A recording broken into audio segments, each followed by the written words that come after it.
Start. Mr. Vice Chairman, sir, when I was speaking yesterday, I was referring to the problem of devaluation stop.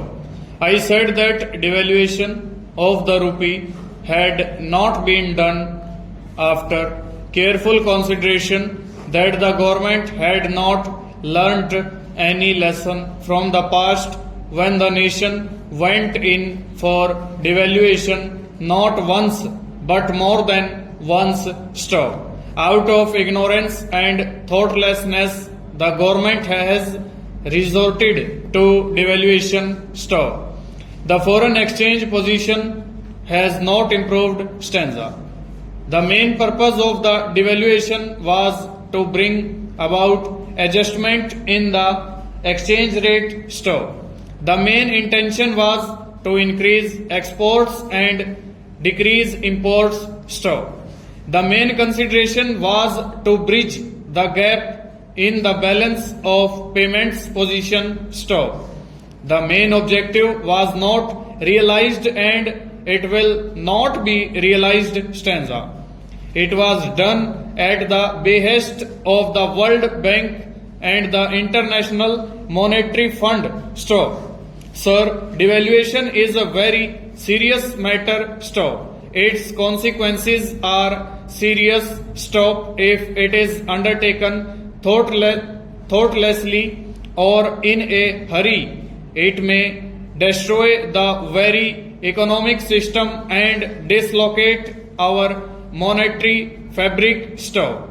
This is what has happened now stop. The benefits of devaluation are less, the disadvantages are more stop. As a result of the devaluation, what really has happened question mark? The prices have increased stop. The increase in the administered prices has acted as a catalyst stop. Already the nation is going through recession stop.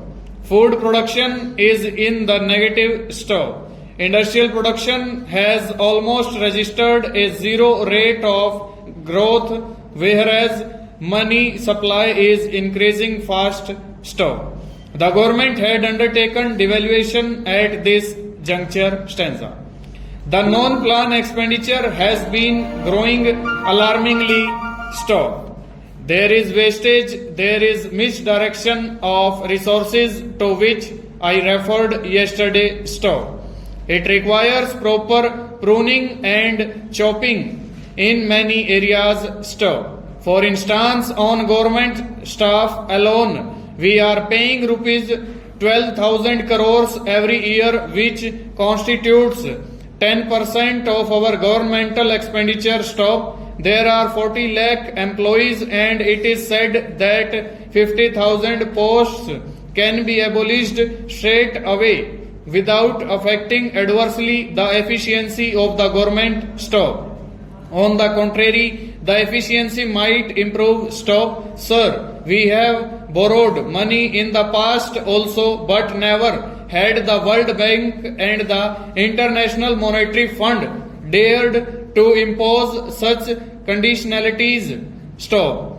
There were conditionalities, I know, but not such conditionalities as they are imposing now stop. Today, before these international institutions, before the Western world, India is appearing as if it were a country of Lilliputs over.